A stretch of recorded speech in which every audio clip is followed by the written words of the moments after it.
From the studios of Staten Island Community Television, you're watching In the Bleachers, the TV show for the world's most passionate sports fans.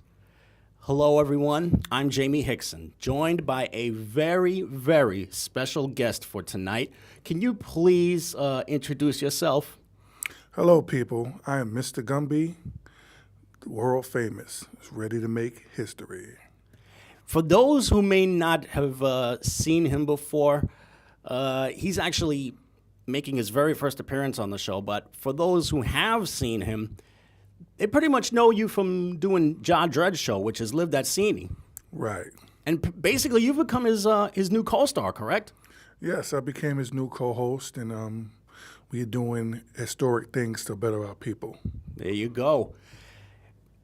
Just to give you an idea, Eric actually took the night off because he's doing a charity golf tournament tonight. So hopefully Eric is doing well over in the links, but hopefully he's going to be joining us next Monday night. In the meantime, we are going to be taking phone calls. It's going to be 718-727-0143. And you can also check out past episodes of our shows on Facebook, YouTube, and Twitter. And you can also contact us on Instagram and Snapchat. Now, a lot of people may not know this from your time doing Live That Freeney, but you actually used to play basketball back in the day, right? Yes, that was my first love, basketball. And if I'm not mistaken, you're a Curtis man. Curtis Warrior to the day I die. That's it. That's what it's all about. Curtis has produced so many great athletes in the past, but what people don't know is in the last few years, their basketball program has really, really grown. They wound up winning a championship just a couple of years ago. Unfortunately, they kind of came up short in state, but the basketball program has done so well in the last few years, and you, even though an injury wound up cutting your career short, there was a time when you used to really ball on the courts, correct? Right, because what a lot of people don't understand, my basketball journey began in the late 90s, and I always wanted to make the NBA. I idolized basketball players such as Kobe Bryant, and as a child, I was dealing with, low self-esteem, but the basketball was my muse. Basketball was something that would save me, and every day I would get up and go to the basketball court and do my little drills and fantasize of me playing in the league. But unfortunately, I didn't make the league. So my thing nowadays is not just a product of conversation, but it's also helping young children understand that, it's not always about making it to the league. It's about making an impact where people can understand your body of work. So if I can use my gift as far as art and fashion or conversation to uplift somebody, that's what I'm going to do. Talk about some of the playgrounds where you played at. Where did you go to try and polish your game? Well, some of the courts that I went to go polish my game is Pier 16, Cromwell Recreation Center. That is a local place that was known for so many ballers, and it also brought a lot of people together. Is because you living in the hood and you don't really have no playground, but you have one rec center where no matter what beef you have with someone else, when you step on that basketball court, you can take it out in that way. So it's like you're playing chess. One move sets up the next. So in the basketball, it's about domination. And, when you want to dominate, you're going to let your game speak to that. Mm-hmm. You're going to do everything in your power to make sure that the next person that's playing against you fail. Describe yourself as a baller. What would you say your game was when you took the court? Well, of course, I was the biggest athlete, like the biggest guy growing up as a kid. I probably was 6'1" when I was 13 years old. So, of course, predominantly, when you see a big gentleman, you're going to put him down in the post. But not knowing that I had outside abilities such as, using the jab steps, my footwork, I know how to beat my defenders to the basket. Once he's like a little bit separated from me, I'll look at his foot. And I use my long leg and get to the outside of his foot to go by him. It's up to him to drop that, to cut me off. In basketball, you got to know how to cut somebody off. You got to know how to maneuver yourself and position yourself to stop that offensive player from scoring. Defense is one thing that you must predicate yourself on. Scoring is cool. We love to score, but if you could be a good defender, you could be really dangerous. So even in Curtis, when I was playing in Curtis is a hell of a program. It's because it's not just the oldest school on the island, but it's very known for bringing up so many ball players. And people don't really understand that you're part of history. No matter how old you are, for playing in that school, you're always going to be a warrior to the day you die. As a matter of fact, most recently, when I say most recently, I would say the last between 15 and 20 years or so, Curtis has sent a couple of kids to some really good college programs. Let's see, in 2000, Nigel Wyatt wound up graduating, and he had a very good career over at Wagner College. In fact, he played in the NCAA tournament one year, and then he took his game to Europe. Most recently, he was playing in France. And then there was Halil Kanasevich, who started out at Hofstra, then transferred to, I think it was either the University of Rhode Island or St. Joseph's. And he wound up playing in the NCAA tournament as well. So Curtis has long produced their share of really, really good basketball players. Even though this guy didn't necessarily grow up on Staten Island, he was born here, but he wound up moving to South Carolina, and he wound up bouncing around in the NBA for a little bit, first with the Knicks and then with the Denver Nuggets, and that's Ronaldo Balkman. Ronaldo wound up playing at the University of South Carolina, but Ronaldo is probably the first known Staten Islander in the modern era to make it right to the NBA. His career didn't really last that long, but at least he was able to make it. It seems like all of the best players that come out of the New York area either come from Brooklyn or Queens or the Bronx or Manhattan. Aside from Ronaldo Balkman, you very rarely hear about any Staten Islanders making it to the big time. Why? Well, let me change that little question right there. For me, I have a couple ball players that, grew up around my generation, and the Wilkerson family is very known in Curtis. Their jersey is retired in that school, and it's 5 brothers. And the younger brother, Isaiah Wilkerson, has took his talents overseas. So he played the D League as well. But this young brother is elevating his game to the next level, and he's making sure he gives back to the community. Now, we have another school that was a rivalry called McKee, and another player by the name of Tashawn Barron. Tashawn Barron would score almost 40 a game. Wow. With a losing program.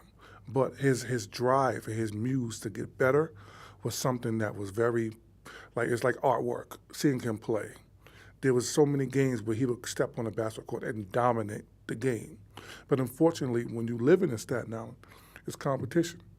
What separates you from the next person? What separates you from that person? And when you go around the whole state of New York, they leave Staten Island out. So they're not picking a lot of Staten Islanders, but there's a lot of Staten Islanders that do get busy. But back to the question, what did you say again so I can get it right? It seems like the best ball players who have made it to the big time, when I say the big time, I mean the NBA, have come from either Brooklyn, Queens, and the Bronx, and to a lesser extent, Manhattan. Very rarely do you hear about a Staten Islander making it to the NBA, with the exception of Ronaldo Balkman. Why is that? It's because there's so many children in New York City, and there's so much competition in New York City. So it's kind of hard to single each person out. It's like you're on a list. One person is going to get chosen out of 400 kids, pretend. You have to be that one player that just destroys the game. You can probably score 40 a night. You can score 50 a night. But also you have to have the things that back that up. Also the grades. Schoolwork is very important for an athlete. You could be the hottest player on the team. And if your grades ain't matching what you're doing on the court, you will get cut. You will. Because they're not gonna keep you. It's about two-way. Some kids get into good colleges because of what?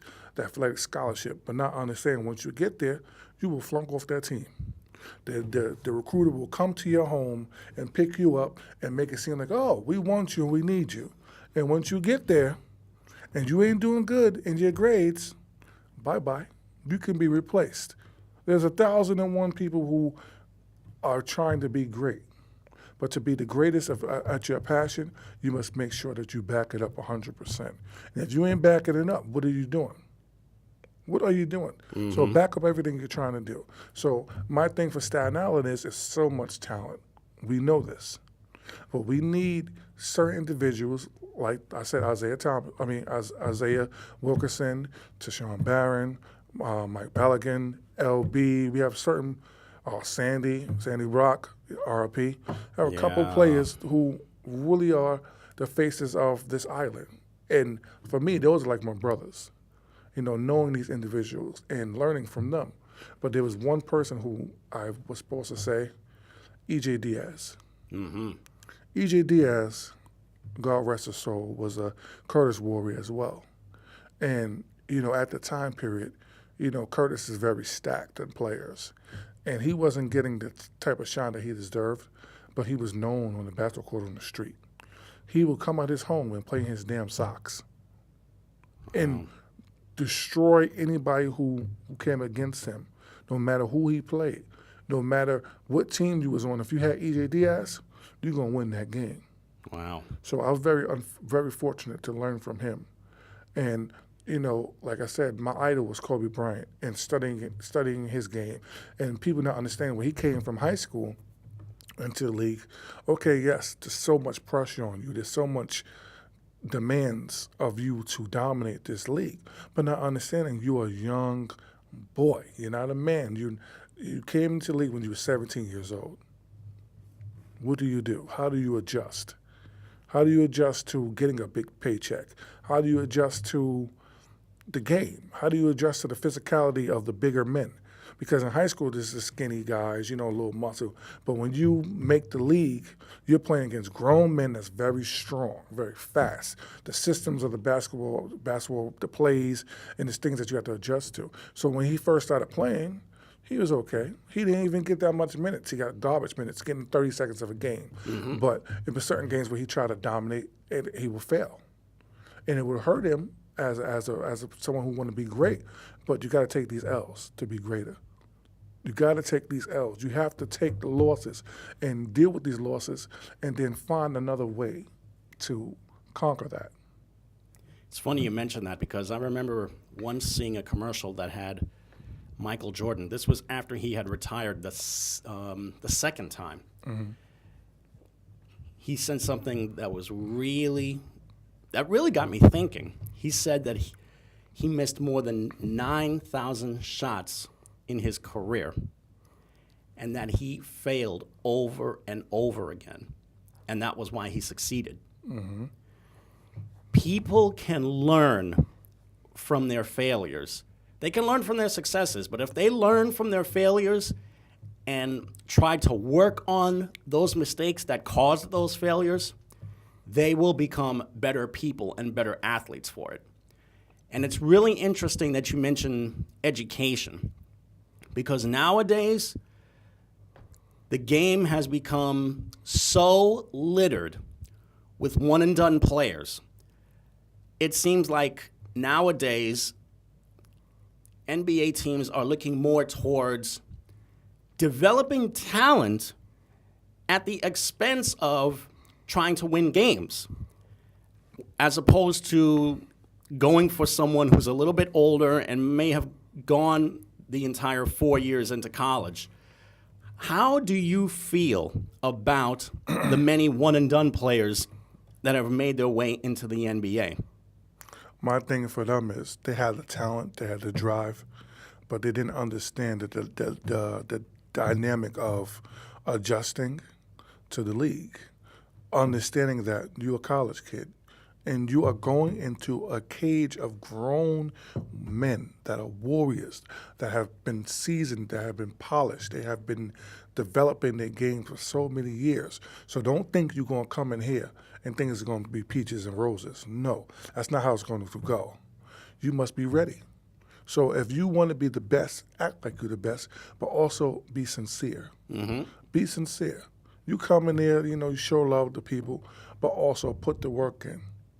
While everybody else is partying and drinking and smoking, whatever, you on the basketball court, you're shooting jump shots, you're shooting, three-pointers, you're doing the free throws, you're eating healthy, you're taking care of your body because, when you take care of that body, it's going to help you for the 82-game season.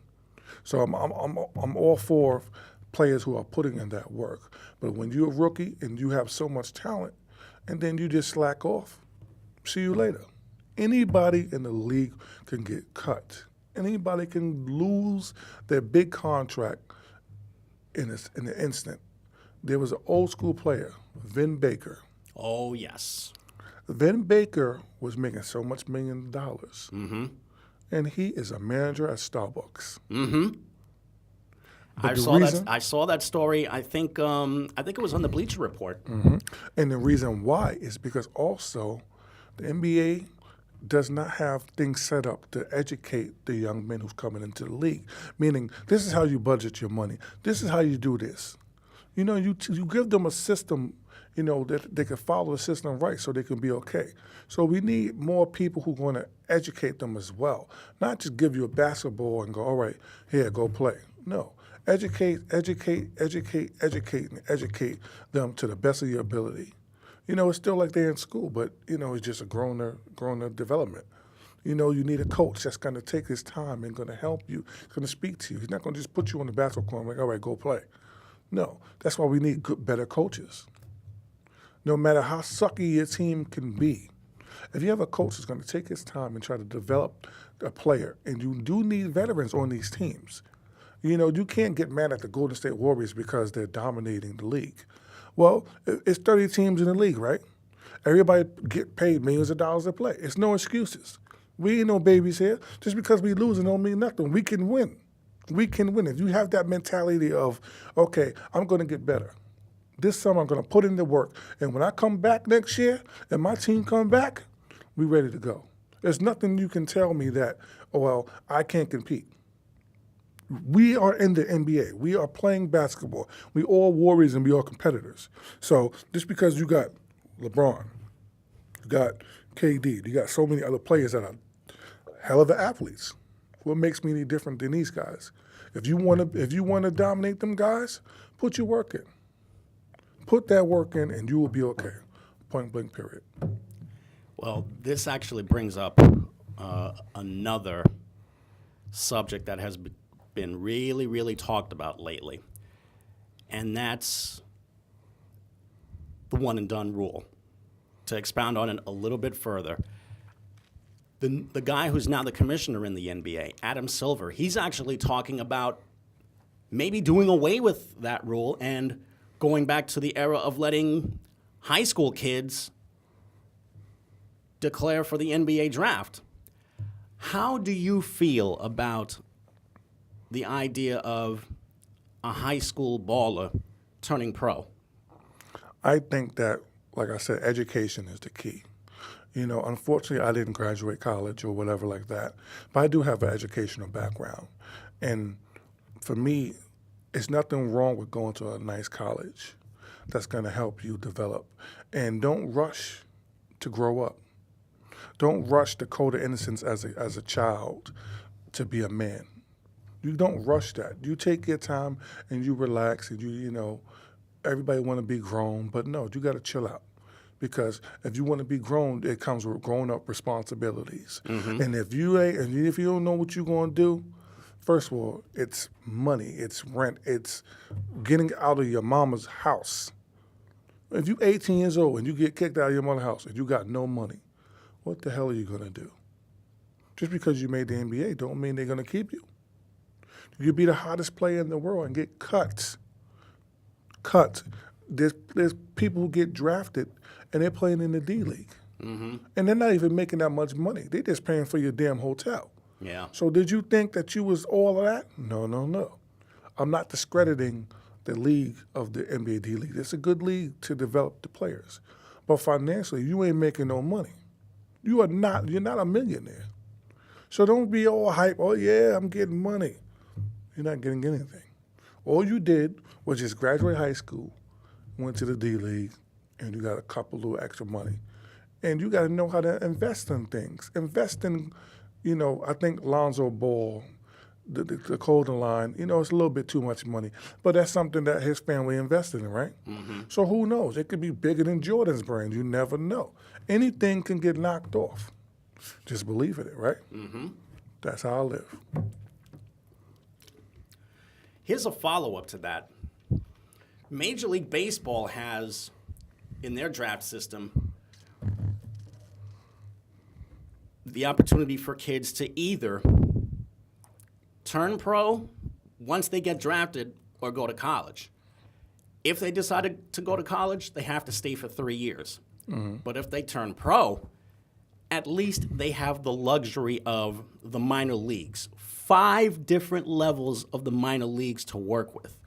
There's the Dominican leagues, the rookie leagues, A-ball, AA, and AAA. What does the NBA have? All they have is the D League. That's it. What would happen if the NBA were to suddenly go the route that Major League Baseball does, where they make the kids decide whether they go to college for 3 years or turn pro? Because nowadays, they're trying to convince these kids to stay away from Europe, because here's the idea about Europe. Any baller who's gone to Europe, they only last in a particular country for no more than a year. They could be in Italy 1 year and then go to communist China the next. And that's another thing. Most recently, a lot of American players have been playing their basketball in China recently. And the thing is, they don't even make that much money playing ball over there. A lot of the money that's made, if at all, is from endorsements. Probably the most successful American who's really done well in China is Stephon Marbury. Mm-hmm. And his brand has really blown up over there. But the point is, American ballers really have very little to choose from if they decide to turn pro. Once they get drafted into the NBA, if they stink, there is that strong possibility of them being brought down to the D League. But how do you feel about the idea of them making the choice of either turning pro and doing mandatory time in the D League so they can get some seasoning, or going to college for 3 years and then being automatically eligible for the draft? Do you think that would be a good idea? I think it'd be a great idea. It's all about change. You get what I'm saying? Change is something that helps everybody, and we have to work on a system that will, help young kids better themselves. We need systems that will help them understand the dynamics of being an adult. We need systems that will help them understand that, you can't just rush the process. Let things be structurally laid out for you and help you along the way, and having that guidance. And sometimes also they need mentorship. Mm-hmm. And a mentor can come and help guide you and give you the way and give you the tools and prepare you for the next level. So I see a lot of young men on the street, a lot of young ball players who are, good kids. Mm-hmm. And a lot of them have the potential to be great, the potential to make it to the next level. But the one thing that stops some of these children is their environments. And the reason why the environment stopped them, because they don't have no outlets to help them. Mm-hmm. There's no Boys and Girls Club. Did you know that? You mean here in the city, or? Staten Island. No Boys and Girls Club in Staten Island? Yeah, that I knew. Staten Island does not have a Boys and Girls Club. And I really don't know why. Right, because what did they say we are? The forgotten what? The forgotten borough. Thank you. So we don't have that. We had Cromwell Recreation Center. I don't know if you're familiar with that. Oh, that yes. building. I grew up not even a block from that center. It was a haven for everybody that wanted to play ball there or do any kind of activity. Right. The city has so much money. We pay these taxes. We do so much, and we pay and we pay. You could not fund to rebuild the gym there, which is ungodly, unseen to The me. money is there.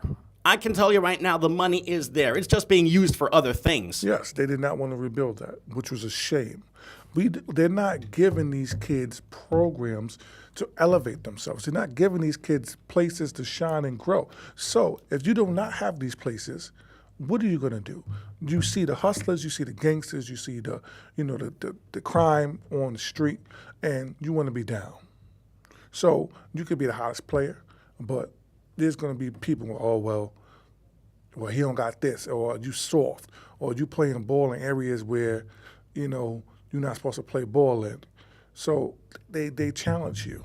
The street would challenge you. They would challenge your manhood. And once your manhood is challenged, you're going to feel like you're a girl. So when you feel like you're a girl, you're going to do things to try to fit in. You're going to do things that you're not supposed to be doing. Mm-hmm. And once you get on that path, it's kind of hard to stop it because what? You have no mentor. Some people have no father figures.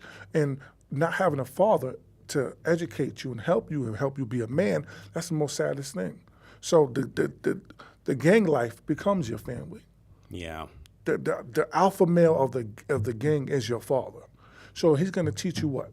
Things to bring you down. Yep. He's not going to teach you things to say, well, I want you to be better than me. He's going to make you go out, sell that product, sell that work, and going to mess you all up. And it hurts me because a lot of kids that I know personally, they don't understand how special they are. Yeah. And when I come approach these people, I come with love and honor. There's a code of dignity about how you doing. My name is Leon, or Funky Fresh. They call me different little aliases, and I'm like, I want to know what your dreams is. I want to know what you want to be when you grow up. And half of them, I want to make the league. How can you make the league when you cut in school all day? How can you make the league if you're not going to class? You can't go to school and get what you're supposed to get, but you want to run the streets and get the girls. Go to school, get your butt off the streets, and go to school. 4 years of high school, okay, I'm not saying you got to go to college, even though it's a wonderful thing. But get that high school diploma.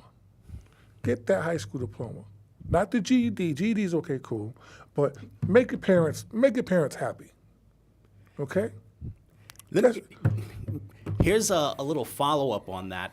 Instead of, if these kids are so insistent on turning pro after high school, the league has to make sure that these kids get a legit high school diploma from a legit high school, as opposed to the so-called GED, which can only take a person so far. And it's funny you mention parenthood. How many times have we seen on television or read online about a particular kid that had an absentee father?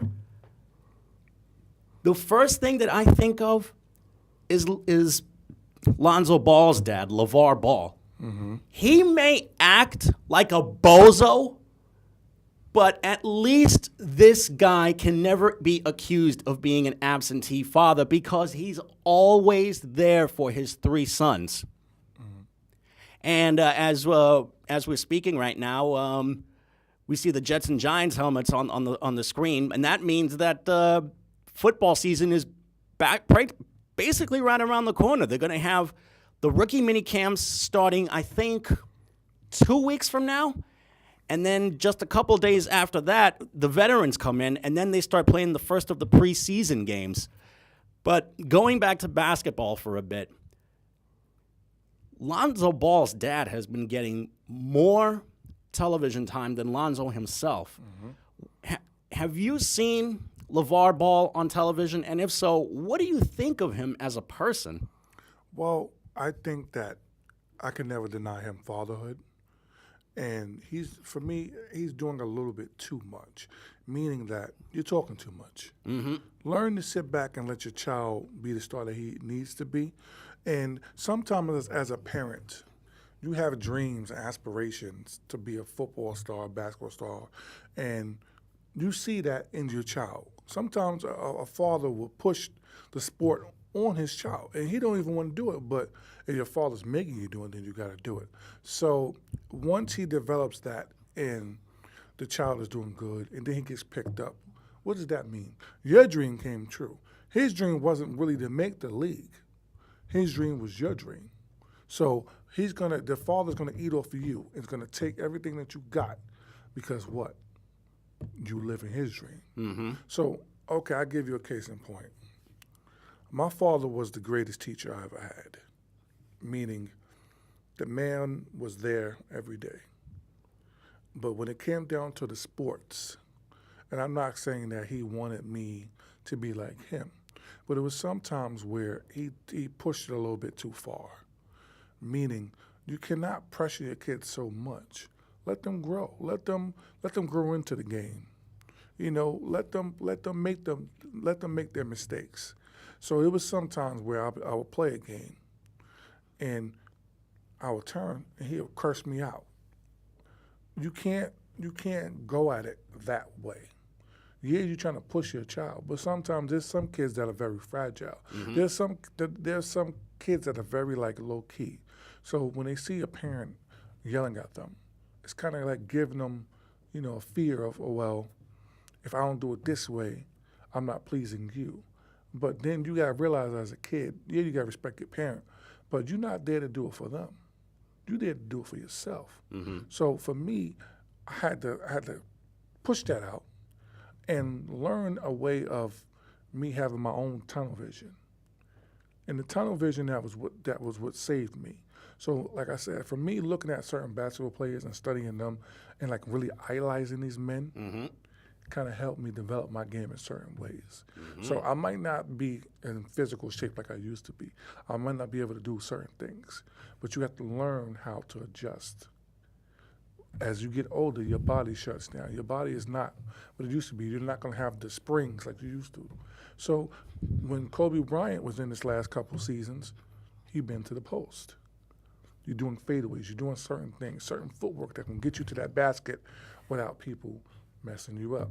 So make the adjustment. Make the adjustment and understand change is good. That's just what it's about. Of course, at the beginning of the month, this month that is, was the start of NBA free agency. And a whole bunch of guys were doing so much movement.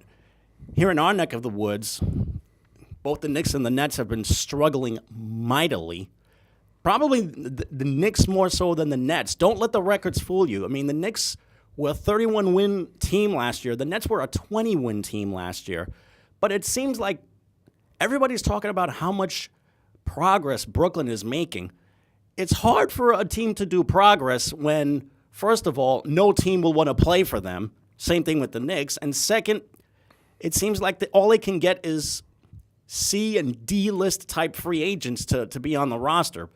But at least the Nets are making some type of effort to go in the right direction. For example, before the draft began was the D'Angelo Russell trade. Mm-hmm. I thought it was a brilliant move. Now they've got a potential franchise point guard who could lead the way for them for the next, hopefully 5 to 10 years. Hopefully 10 years. And also, they now have a little bit of cap room to try and chase some free agents down the road. And then came the DeMarre Carroll trade, which I thought was another wonderful move. I mean, granted, they brought in a little bit of salary, but at least Brooklyn, and specifically their general manager, Sean Marks, who is cut from the San Antonio Spurs cloth of how to build a championship contender. He's done so much in so little time with that franchise to try and put them on the right path. Have you followed the Brooklyn Nets at all? And if so, what do you think of some of the stuff that they've been doing this summer? Now, let me stop you with the D'Angelo Russell. I'm not counting his ball handling skills or his ballness out of the way. But the thing that messed him up was what he'd done to his former teammates. Oh, you mean when he ratted out Nick Young? Right. Oh, yes. So when you are a point guard and you mess up things with your teammates, that means what? You're untrustworthy. Mm-hmm. And it also creates bad chemistry in the locker room. Right. So when people don't trust you and then your name is going around in the league, oh, yeah, he's a snitch, or, he's not this, he's not that. We don't want to play with you. So you can come to Brooklyn all you want. But first of all, you're going to Brooklyn. Brooklyn, the expectations is very high. Brooklyn has some good ball players. Mm-hmm. So don't think you're going to come in here and think you're all that, just like when he came to the Lakers. You cannot play too much. It's certain athletes who come into this league and they play and they joke around. It's not for fun. Like, it's not a game. The game is fun, but your work ethic must be on point. On point. So their moves that they're making a little bit of moves. But what are the ways that the general managers is gonna open up the revenue for better ball players to want to come to your team? So they're not going to get nobody that's going to want to come. Why? Because first of all, the team is on the bottom of the barrel. Your team was like Milwaukee. Yeah. But if it wasn't for Jason Kidd, they came in there, had the leadership, the mentorship, and built that franchise up. Couple little draft picks, slow process, and then look what you are now. Now the Knicks, they need the same thing. But how can you do that when all they do is blame Carmelo Anthony for everything? You can't always blame the player when things go bad. You need a solid coach, you need a good system, and that's it. So they don't have that system. They have Phil Jackson that was there for so many, a couple of years or whatever, and he's so fixed on the past.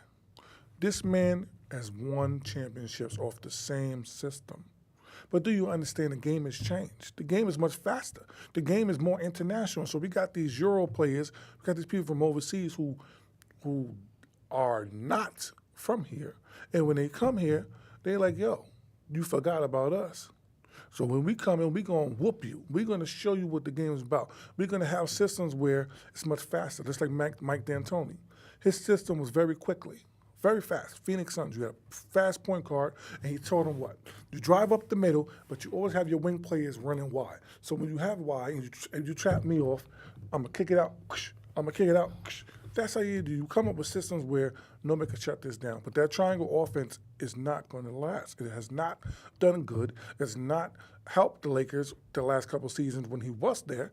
And even if you had Kobe Bryant, he after the injury was kind of messed up and it was over for him. He made his adjustment to try to come back. It's cool in the game. But once the ship is sailed, it's over. And you can't defeat Father Time. So these teams, it's Father Time to me. Father Time, it's over. The Nets are not going to make the playoffs. Oh, that goes without saying. They won't make the playoffs for probably 4 or 5 years unless they get the people to commit to coming to that organization. They need something that's going to spark them. Jeremy Lin or whatever. They don't have one spark on that team that makes you want to come to Brooklyn. The name Brooklyn on your jersey is cool. Yeah. The Barclays Center, cool. Yeah. But we don't have nothing in that locker room that attracts me to come and play. Like I'm LeBron James. I'm the best player in the league. I want to get my ring. Do you think I want to come to a market that's garbage, that's untrustworthy? I don't have a point guard that's going to, go do what he's supposed to do. Why would I go to your franchise? Why? The Knicks. The Knicks is wonderful. The Knicks is great. The Knicks have Spike Lee. They got all this attraction. But why would I go to you? Just why? So those two teams will be what? Bottom of the barrels. Until they get some good GMs in there, they get some good players in there. And not saying all the players suck. We need something that's going to motivate these two teams to get the rich, the pure, the love back. And when we don't have that, you just stay right back down there. I'm so happy you brought up the Knicks because they were pretty quiet until they decided to give Tim Hardaway Jr. $71 million over 4 years in an offer sheet that eventually the Hawks decided to turn down. So now Hardaway is going to be a Knick for the second time for $71 million. What do you think of them giving him that kind of deal? First of all, with him, he's a head of a player, but he's not his father. His father changed the game of basketball in many ways. Understand that. If it wasn't for the old veterans, there would not be no new guys lighting the league up. Pay respect to the OGs first. Pay respect to them. Because in the 90s, the game was much more physical. Now, you can't even touch a dude no more. It's a foul. A lot of players are not playing tough. They know if I do a certain sweep, they're going to call a foul. So that's what you predicate the game on, is doing little knick-knack fouls. There's one player right now, Lou Williams. Lou Williams is nice, but what does he do the whole game? 3-point plays, 4-point plays. That's all he can do. He know how to get you to commit to foul him. And not saying it's a bad thing, but come on. Let's have some more competitiveness. Let's have some much fun. Let's have some much warrior spirit. But ain't no spirit like that. So back to Tim Hardaway Jr. Tim Hardaway, good player in the game, but you're not worth that much money. You're not a player that's going to change that franchise. You're not going to be that player where everybody say, "Oh, they got Tim Hardaway Jr. I want to come to New York Knicks because we have Tim Hardaway Jr." You have not put that much work in. You played for a couple of years. You went to Atlanta Hawks. You came off the bench. You didn't even start. So you think you deserve all of this money and you coming off the bench? You didn't do anything. You didn't light the league up. You didn't have no historic moments. You didn't even score 40 points. Who are you? You can shoot. Cool. But can you defend? Can you change your game more for people to say, you know what, I want to play with him? Every time LeBron James goes to a new team, there's certain players that follow him. They're loyal to him because they know with him, I'm going to get that ring. James Jones. James Jones don't play no minutes at all.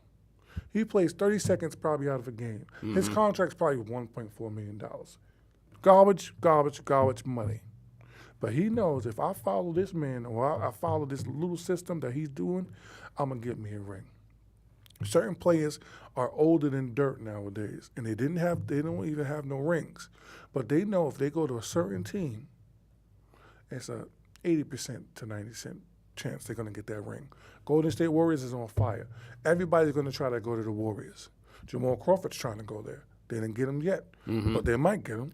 Jamal Crawford, I actually heard he signed with Minnesota. Oh, he just signed with them. He just got a 2-year deal with the Timberwolves. I do know who did bolt to go to the Dubs. Swaggy P. Nick Young is up there now. At least Nick Young is doing a little bit of growing up and finally realizing that it's time to chase that ring, as opposed to being the man on the Lakers with Kobe retired. But you know what? Even chasing that ring. Sometimes you could chase that ring for so long, and you would never get it. And you have to understand that a legacy in the NBA, they make it so much built upon the ring. But there were certain players who didn't get these rings, but their impact, the dominance was so crazy. Allen Iverson was very bold. He was a shortest dude, wearing iced out chains, wearing do-rags, not scared to make a fashion statement in a pro league. Not afraid to cross Jordan in his shoes. People forgot about that. And not afraid to also stand up to him as well. So we need players like that. We need players that are not afraid of the big moment. We need players that are going to step up and understand that I'm here. You can I can never stop mentioning him. You know what I mean? It's not like I beef him so much, but I studied this man's game. I still study him till today. He's not even playing anymore. Yeah. Kobe Bryant. And if you understand that he was loyal to his team. Yep. He stayed on one franchise for 20 years. Yep. So a long period of time. And it's also the longest that any player has ever spent with the same team. He just set a record. But if you understand the dynamics and you understand the growth of his game, everybody says he's the Michael Jordan of the era. Yeah. Which he is. But if you look at certain things and how he survived, meaning there was a stretch where his team was trash. Yeah. They had Chucky Atkins. They had Chris Mim, Kwame Brown. Oh, my God. So many bums. Do you know that I actually saw an interview with Kwame Brown on Sports Illustrated most recently? He may go down in history as the single greatest #1 draft pick bust. Not just in basketball history, professional sports history. I don't know how he could last 12 to 14 years in the league. and they said he has small hands. That don't mean jack. I'm a grown man. I am a grown man, and I'm playing a grown man's league. There's no excuses here. We can't sugarcoat nothing. Because when Shaq was playing, Shaq was the most dominant player in the league, and you know that for sure. Mm-hmm. He came and he brung it every damn night. Charles Barkley, he brung it. We need people who are going to bring it. We need people who's going to bring this game and make you want to see it. Kevin Durant is taking over. Mm-hmm. Russell Westbrook is taking over. Yep. I admire his game. But I want him to stay with that team. Do not leave. Mm-hmm. Stay with this franchise. If you guys score 50, 40 a game like Kobe done and, deal with the pain and agony, but get your players better. Build a system and challenge these dudes, and y'all get on the same page, and you can win. I guarantee you, if he stays with that team, he will get a ring. I guarantee you this. We can come back to this show years from now, and I said it on this show.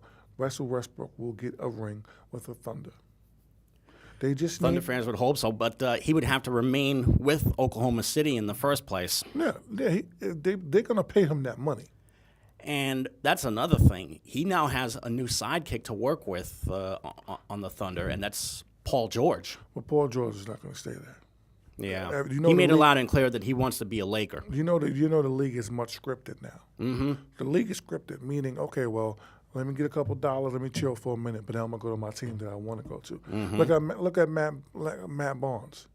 Matt Barnes has floated around the league for decades. Yeah. And what did they do? They waited for the right moment when he was about to retire, and they put his butt where? On the Golden State Warriors. Mm-hmm. It's scripted. Yep. A lot of players, you go to these teams, and you get the little baby garbage minutes. You do a little bit of things, a couple of little points, and then when that ring come, oh, yeah. You didn't do a goddamn thing. You played for 2 minutes or a couple seconds, and you got probably one rebound. Or you probably fouled somebody. Did you impact your team? Okay, you could be a good practice player, and you can help in that way. That's cool as well. But, get them minutes. I don't care how old you are. If you're in the league, play. Don't sit there and put the ice on your knees and sit on the bench the whole game or get in for a couple seconds. People paying thousands and millions of dollars to come see you play. You're still an athlete, right? Act like it. The Warriors championship season, those tickets for the front row was $60,000. So people paying that bread to come see you perform. There's a lot of players who are taking the easy way out. LeBron sometimes. Certain players that are saying, okay, I'm going to take the night off. You crazy? Michael Jordan would turn in his damn boots. Kobe Bryant, certain players will turn around like, are you crazy? I'll play 82 games. I might be tired, but I'm going to play.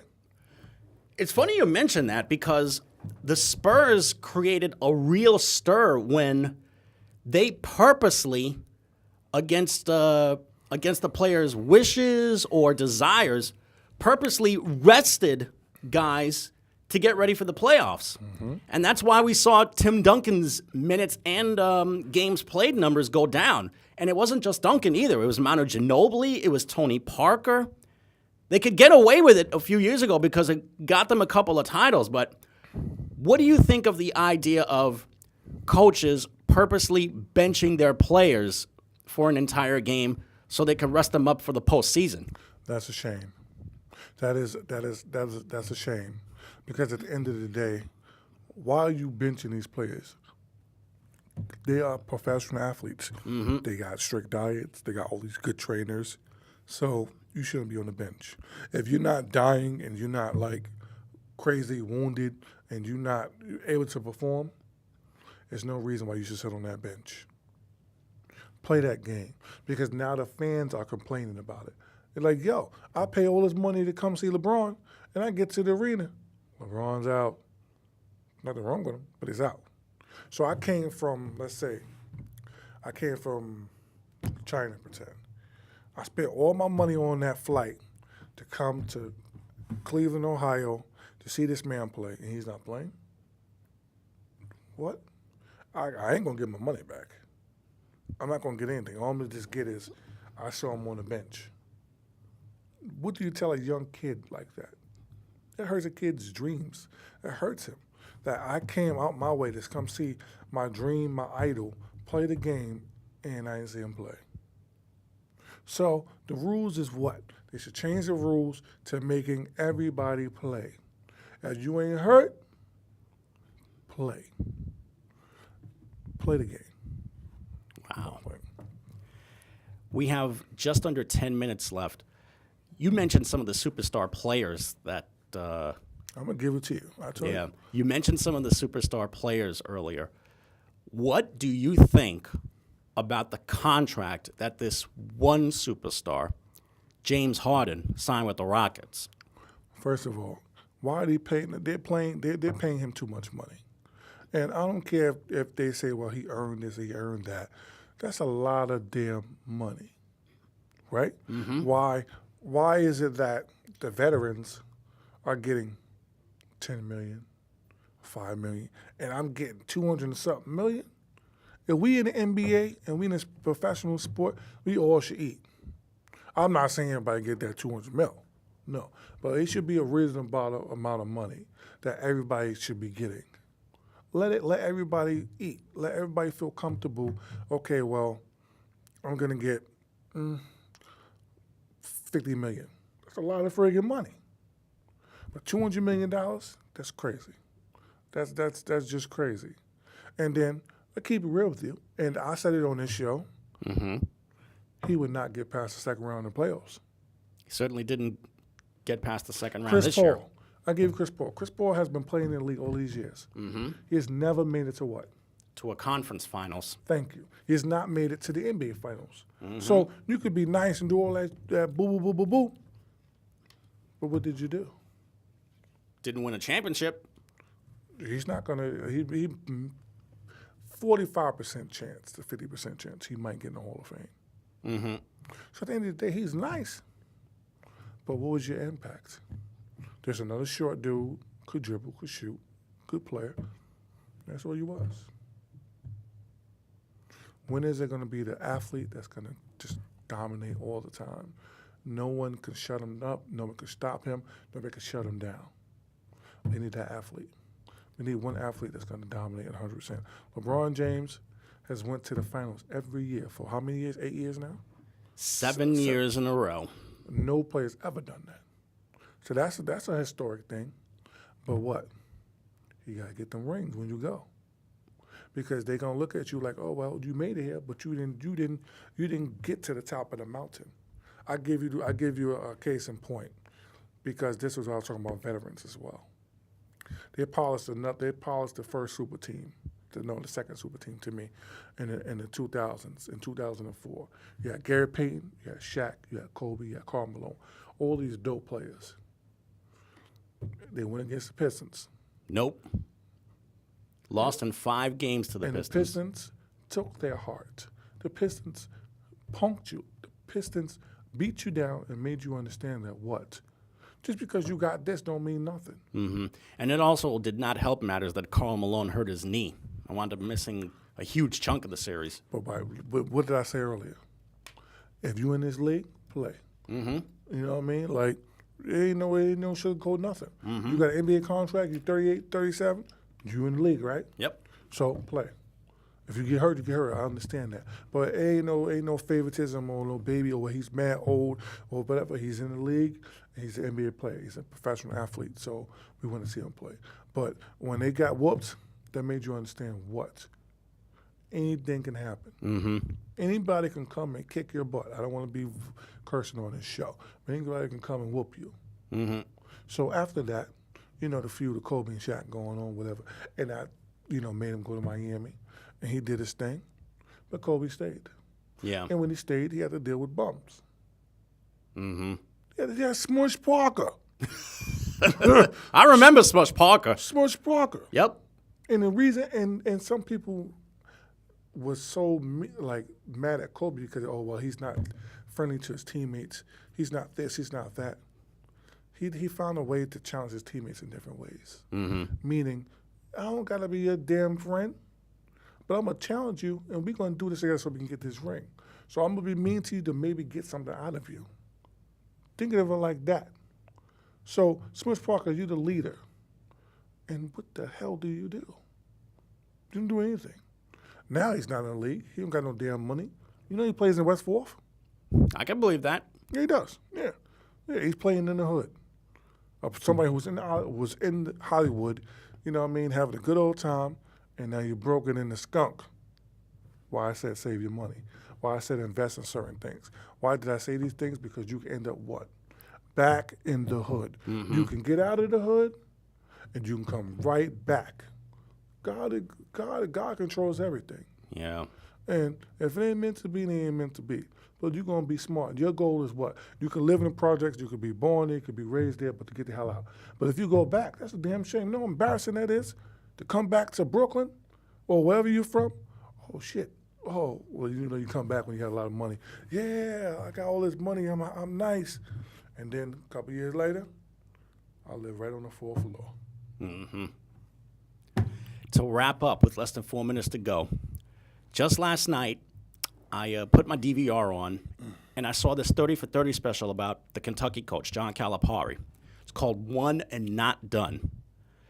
John Calipari has coached at UMass, Memphis, the New Jersey Nets, and now he's at the University of Kentucky. He has put 2 programs that he left behind on probation. One, because one of his players wound up getting money and gifts. The other, because there was some questionable things about his SAT score. Turns out that kid was Derrick Rose. Now he's at Kentucky. He won his first national championship just a few years ago. He said something that rubbed a lot of people the wrong way. He said, my job is to get these kids ready for the NBA. My job is not to win championships. When you hear a coach say that, what's your state of mind? That's a shame. Because you took an oath to coach. You took an oath to better these children. And all you're doing is preparing them for what? The NBA. That's not what you should prepare your students for. Prepare your students for what? The next phase in life. You should want them to have that education. You should want them to get nice jobs, you know, be a lawyer or something like that. Do not make them so focused on making it to the league, because you have to give them options. And that one kid that I love, which is my oldest godson, Lamont Stafford, he's in Curtis, and he will be graduating next year. Nice. He's on the football team. Mm-hmm. The thing that I teach him all the time is one thing: your grades. This kid is in the high 90s. Good for him. High 90s. So it's so much competition on his team. All the kids getting recruited by different people, and he's nice. But what's going to get him into that good college is some damn grades. So half of them kids who go to these colleges because of scholarships will be off that team. They can even live on campus, but you ain't going to be playing. So what? You did all that stuff, you know what I mean, all that hype, and you became what? A nobody. Sometimes people don't even want to see you play one game. So what? Think of your education first, and I must commend him. We will have him in the studio one day. Yes. We must have. We talked about that before. The pressures of a young kid trying to make it to the league. Mm-hmm. So I see so much within him because he reminded me of myself. I was very shy. I was very quiet. I was very low key. And he has a good family. Monique Stafford, Vajay Pratt. You know, he has a good family, and they teach him and they love him to death. And his godfather's here. You know, I went to Curtis. And some of his teachers were my teachers. So, I love you, Monty. Mr. Gumby, thank you so much. Thanks, man. Excellent job, my friend. So is love. I'm Jaime Hixson. Thank you so much for joining us this evening. We hope to see you next Monday night. Good night, everyone.